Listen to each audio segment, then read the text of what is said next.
Have you ever been in the position of knowing that your cost savings ideas are good, but you can't get your colleagues to execute?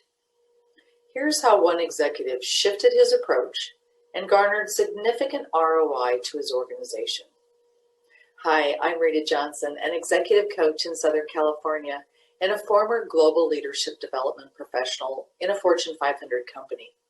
And if you are struggling to get your colleagues on board supporting your plans, here's a story you will want to know. My client was brought into a Fortune 500 financial services company to share his strategic focus on cost-cutting and operational efficiencies. His ideas were well received at corporate headquarters, but as he moved into the field, the resistance from his peers was significant. They described him as aggressive and not a team player.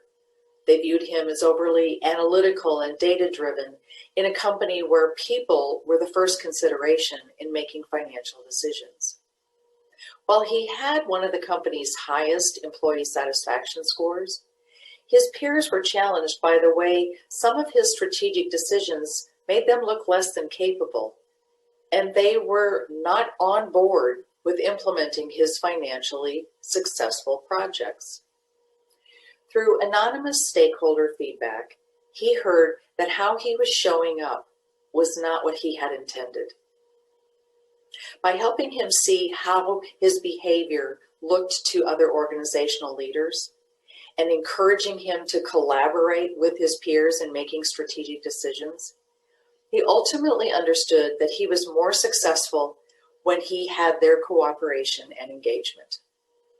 Here's a personal observation he shared.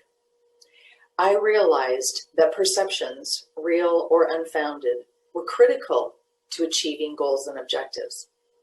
I needed to find a different approach to solving problems by understanding how others look at problems in order to gain their trust and support. This leader was intelligent, a strong critical thinker, and very willing to grow. He was willing to adapt his communication style to include others in decision-making, and he was open to feedback.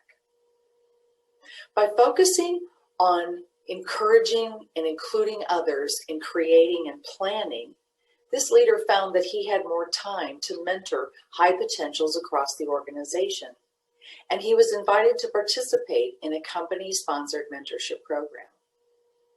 By strengthening peer relationships, the calculated ROI for his coaching engagement and his hard work was more than $2,900,000, and he was subsequently promoted to vice president. Would you like this to be your story?